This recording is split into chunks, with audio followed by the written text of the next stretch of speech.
तो लर्नर्स आज हम लोग संस्कृत का जो आप लोगों का सब्जेक्ट है तो कक्षा 10 से संस्कृत का जो फाइनल परीक्षा आप लोग का 21 फरवरी को होने वाला ना, तो 21 फरवरी के एग्जाम में जो डिटो प्रश्न आप लोग अपने एग्जाम में जाकर छाप देना, वैसे VBI ऑब्जेक्टिव क्वेश्चन को लेकर चले आ रहे। ये सभी क्वेश्चन डिटो आपके एग्जाम में छपेंगे। तो आप लोग वीडियो में शुरू से लेकर अंत तक बने रहिएगा और एक एक प्रश्न को आप लोग याद कर लीजिए, क्योंकि इसमें बार बार जो रिपीट होता है प्रश्न, जो गेसिंग क्वेश्चन है ना, वैसे क्वेश्चन को हमने रखा है। तो फटाफट से क्वेश्चन की ओर बढ़ते हैं। तो पहले क्वेश्चन की ओर बढ़ते हैं ना, तो जो पहला क्वेश्चन यहाँ पर दिया हुआ है वह इस प्रकार से है क्या कि मुनिन पद में कौन सी विभक्ति है। जो मुनिन पद है ना, तो इसमें कौन सी विभक्ति है, तो मुनिन में याद रखिएगा कि द्वितीय विभक्ति है। ठीक है, तो इसका राइट आंसर बी हो जाएगा।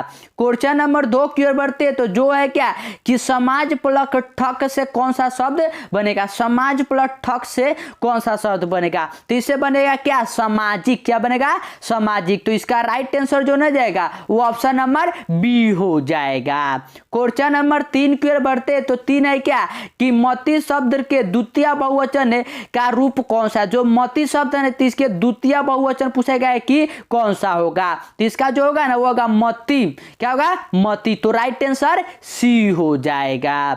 क्वेश्चन नंबर 4 की ओर बढ़ते हैं। तो 4 है कि मंगलम पाठ में कैसे मंत्र संकलित है। जो मंगलम पाठ है ना आप लोगों का पहला ही चैप्टर, तो उसमें पूछा गया कि कैसा मंत्र संकलित है। तो सिंपल है, उसमें कैसा है, तो उसमें पदात्मक है। तो राइट आंसर बी हो जाएगा।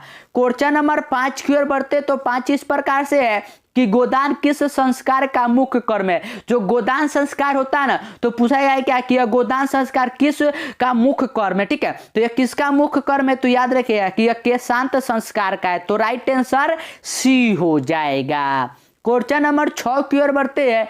तो 6 है क्या कि जहाती किस धातु का रूप है। जो जहाती है ना, तो जहाती किस धातु का रूप है, तो याद रखिएगा कि यह हस का है। किसका, हस का। तो राइट आंसर सी हो जाएगा। क्वेश्चन नंबर 7 की ओर बढ़ते। तो 7 है क्या कि अधिकरण कारक में कौन सी विभक्ति होती है। जो अधिकरण कारक होता है तो इसमें पूछा गया कि कौन सी विभक्ति होता है, तो इसमें कौन सा विभक्ति होता है, तो याद रखिएगा कि सप्तमी। तो राइट आंसर डी हो जाएगा। क्वेश्चन नंबर 8 की ओर बढ़ते। तो 8 है कि कर्ण्यस दानवीरता पाठ के कवि कौन है। जो कर्ण्यस दानवीरता है ना, तो इस पाठ के कवि कौन है, तो इस पाठ के कवि है भास। कौन है, भास। तो राइट आंसर ए हो जाएगा। क्वेश्चन नंबर 9 की ओर बढ़ते। तो 9 है इस प्रकार से कि गायक प्लस टाप से कौन सा शब्द बनेगा। गायक प्लस टाप से कौन सा शब्द बनेगा, तो यह बनेगा गायिका। क्या बनेगा, गायिका। तो राइट आंसर बी हो जाएगा। क्वेश्चन नंबर 10 की ओर बढ़ते। तो 10 है क्या कि अथर्ववेद में कितनी मंत्र दर्शनवर्ती ऋषिकाओं का उल्लेख है। जो अथर्ववेद है ना, तो उसमें मंत्र दर्शनवर्ती ऋषिकाओं का कितना उल्लेख है। ठीक है, यह पूछा गया है। तो कितना है, तो याद रखिएगा कि कितना है, तो 15। कितना, 15। तो राइट आंसर ए हो जाएगा। क्वेश्चन नंबर 11 की ओर बढ़ते। तो 11 है क्या कि नीति श्लोक का पाठ किस ग्रंथ से संकलित है। तो नीति श्लोक का जो पाठ है यह किससे संकलित है, और ये बार बार बताया, और ये बहुत ज्यादा VBI, क्योंकि नीति श्लोक का जो श्लोक है ना, यह बार बार आपके एग्जाम में पूछे जाने वाला है। ठीक है, तो यह किस ग्रंथ से, तो याद रखिए कि विदुर नीति से। ठीक है, विदुर नीति से।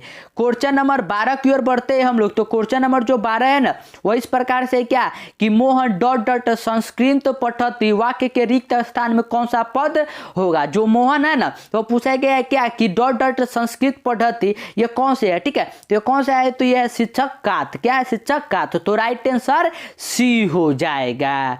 क्वेश्चन नंबर 13 की ओर बढ़ते। तो 13 है कि स्वामी दयानंद का जन्म कब हुआ था। जो आर्य समाज की स्थापना करते हैं ना स्वामी दयानंद जी 1875 में, तो पूछा गया है क्या कि उनका जन्म जो हुआ था वह कब हुआ था। तो उनका जन्म याद रखिए कि 1824 में गुजरात में हुआ था। कहां पर, यह भी याद रखिए कि गुजरात में। तो राइट आंसर बी हो जाएगा। क्वेश्चन नंबर 14 की ओर बढ़ते। तो 14 है क्या कि अलस कथा पाठ किस ग्रंथ से संग्रहित है। तो अलस कथा जो पाठ है ना, इसे भी आप लोग याद रखिएगा कि यह पुरुष परीक्षा से। ठीक है, किससे है, पुरुष परीक्षा से। तो राइट आंसर बी हो जाएगा।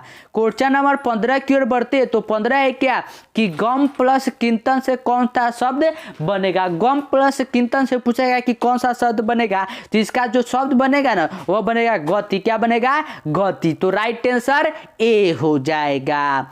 क्वेश्चन नंबर 16 की ओर बढ़ते हैं। तो 16 इस प्रकार से है कि मंगलम पाठ का प्रथम मंत्र किस उपनिषद से लिया गया है। जो मंगलम पाठ है ना, तो उसका पूछा गया कि जो प्रथम पद है वह किस उपनिषद से लिया गया है। तो इसका जो प्रथम पद है ना, वह लिया गया है ईश्वासोपनिषद से। किससे लिया गया है? ईश्वासोपनिषद से। तो राइट आंसर सी हो जाएगा। और जो मैं क्वेश्चन करवा ना, एक एक क्वेश्चन को आप लोग रट लीजिए, क्योंकि ये डिट्टो आपके एग्जाम में ना छपने वाले प्रश्न है, ठीक है। क्वेश्चन नंबर 17 की ओर बढ़ते। तो 17 है कि बुद्ध के समय में पटना का नाम क्या था। बुद्ध के समय में पटना का नाम क्या था? तो उस समय याद रखिएगा कि पाटलिपुत्रम क्या था? पाटलिपुत्रम। तो राइट आंसर ए हो जाएगा। क्वेश्चन नंबर 18 की ओर बढ़ते। तो 18 की जगत प्लस गौरव की संधि है। जगत प्लस गौरव मिलेगा तो पूछेगा क्या कि ये क्या बनेगा, ठीक है। तो इससे क्या बनेगा? तो यह बनेगा हस्तिनापुरम। तो राइट आंसर डी हो जाएगा। क्वेश्चन नंबर 19 की ओर बढ़ते। तो 19 है क्या कि बिहार की राजधानी का नगर कौन था? बिहार की तो सिंपल है, क्या है? हम लोग जानते हैं कि पटना है। क्या है? पटना, यानी कि पाटलिपुत्रम। तो राइट आंसर ए हो जाएगा। क्वेश्चन नंबर 20 की ओर बढ़ते। तो 20 है कि त्रिभुवन में कौन सा समास है? त्रिभुवन मतलब क्या है कि तीन, त्रि मतलब तीन, भुवन मतलब कि घर, जो भवन होता है वह। तो त्रि मतलब कि क्या हो गया कि संख्या बता रहा है, और संख्या क्या होता है? दीर्घ समास। तो इसका राइट आंसर डी हो जाएगा। क्वेश्चन नंबर 21 की ओर बढ़ते हैं। तो 21 है क्या कि गंगा हिमलात निरस्ती से निरस्ती पद में कौन सा उपसर्ग है, ठीक है। जो यह निसरस्ती है ना, तो निसरस्ती में पूछा गया कि कौन सा पद है। तो इसमें कौन सा पद है? तो याद रखिए कि यह नी, क्या सा उपसर्ग है? तो नी है। क्वेश्चन नंबर 22 की ओर बढ़ते। तो 22 है कि कर्मधारय समास का उदाहरण कौन सा है? कर्मधारय समास का उदाहरण कौन सा है? तो कर्मधारय समास का उदाहरण है महापुरुष। कौन है? महापुरुष। तो राइट आंसर डी हो जाएगा। क्वेश्चन नंबर 23 की ओर बढ़ते। तो 23 है कि भारत महिमा पाठ का प्रथम पद किस पुराण से संकलित है? तो जो भारत महिमा पाठ है ना, तो इसका जो प्रथम पद है यह किस पुराण से संकलित है? तो याद रखिएगा कि यह विष्णु पुराण से। किससे है? विष्णु पुराण से। तो राइट आंसर ए हो जाएगा। क्वेश्चन नंबर 24 की ओर बढ़ते। तो 24 है क्या कि वरदाम्बिका परिणय चंपू किसकी रचना है? वरदाम्बिका परिणय चंपू पूछेगा कि यह किसकी रचना है? तो किसकी रचना है? तो यह रचना है तिरुमलांबा की। किसकी है? तिरुमलांबा की। तो राइट आंसर सी हो जाएगा। क्वेश्चन नंबर 25 की ओर बढ़ते। तो 25 है कि नदियां समुद्र में कैसे मिलती है? जो नदियां है वह समुद्र में कैसे मिलती है, यह पूछा गया है। तो कैसे मिलती है? वह नाम को छोड़कर मिलती है, ठीक है। तो राइट आंसर ए हो जाएगा। क्वेश्चन नंबर 26 की ओर बढ़ते। तो 26 इस प्रकार से है कि लौकिक संस्कृत साहित्य में प्राय कितनी कविता के पद मिलते हैं? जो लौकिक संस्कृत है ना, तो उससे साहित्य में प्राय पूछा गया कि कितनी कवित्री, जो कवि होता है और कवित्री होता है, तो कवित्री पूछा गया कि कितना मिलता है। तो याद रखिएगा कि चत्वारिशत। कितना मिलता है? चत्वारिशत। तो राइट आंसर ए हो जाएगा। क्वेश्चन नंबर 27 की ओर बढ़ते। तो 27 है कि राम प्रवेश राम ने किस परीक्षा में विश्वविद्यालय में प्रथम स्थान प्राप्त किया था? तो सिंपल है कि जो राम प्रवेश राम, जो भिखनटोला नाम गांव का था ना, तो वह किस भी अथी में करता है? तो आपको जानते हैं कि बीएस मतलब कि जो ग्रेजुएशन होता है ना, स्नातक का परीक्षा, उसमें करता है। तो राइट आंसर बी हो जाएगा, स्नातक की परीक्षा में।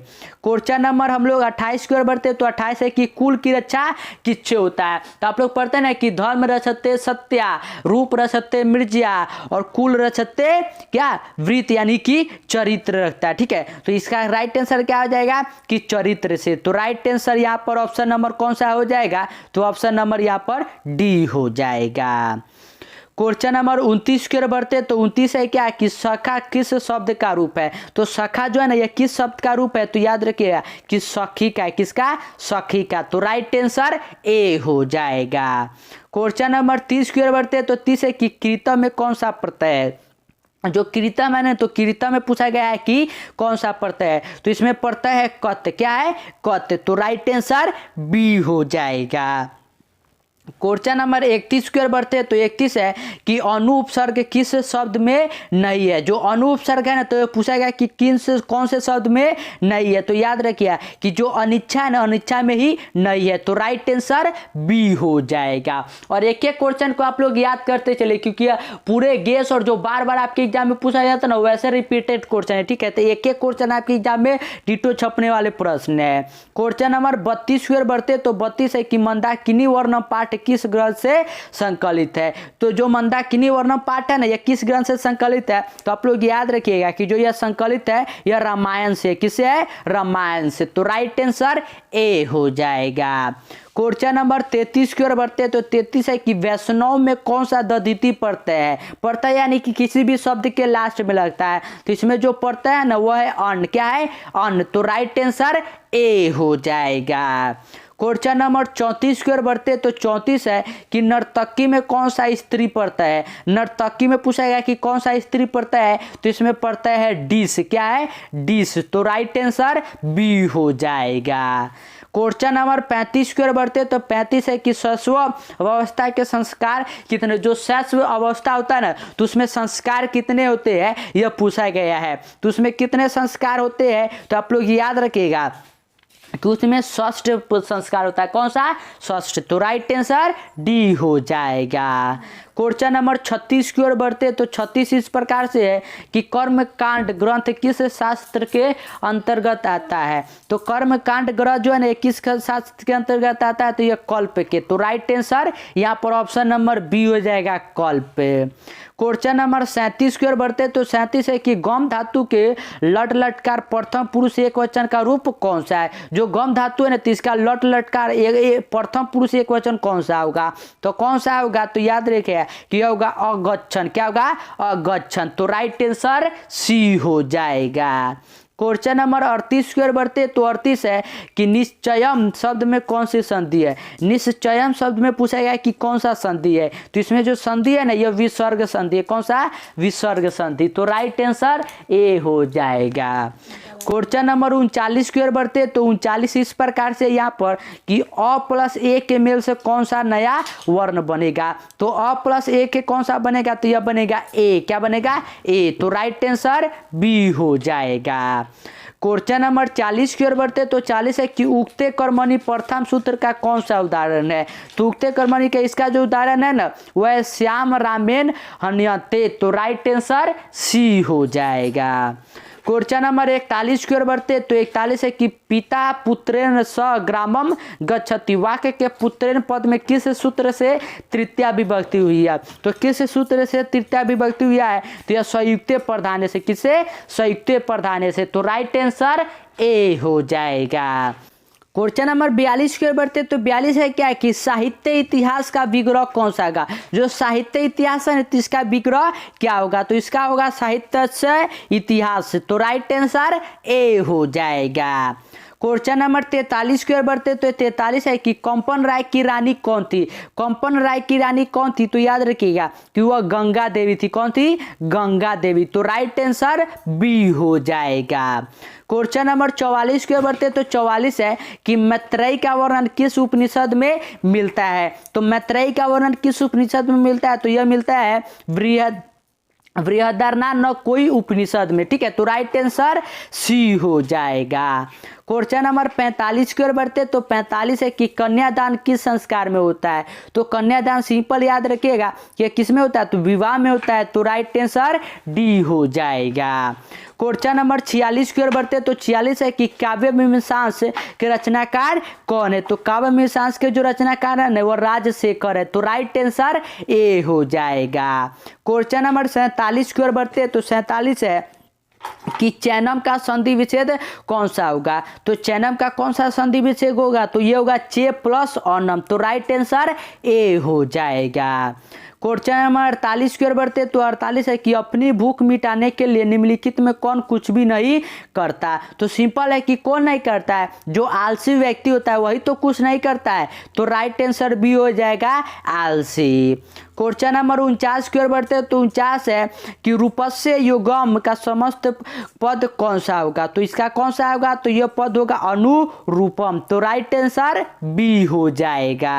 और क्वेश्चन नंबर 50 की ओर बढ़ते हैं तो 50 है कि दासयति किस लकार का रूप है, क्या लट, लोट, रिट या लट। ठीक है, तीन चारों में इसमें जो राइट आंसर होगा ना उसका आंसर आप लोग क्या करिएगा कि कमेंट सेक्शन में बताइएगा। और 1 से लेकर 50 तक के जो भी क्वेश्चन किए ना ये सभी वेरी VBI क्वेश्चन है। ठीक है, क्योंकि ये बार बार रिपीट होने वाला प्रश्न है, तो ये डिट्टो आपके एग्जाम में छपेंगे। तो एक एक प्रश्न को याद कर लीजिएगा और चैनल पे नहीं तो चैनल को सब्सक्राइब करने के साथ दोस्तों के साथ वीडियो को शेयर कर दीजिएगा।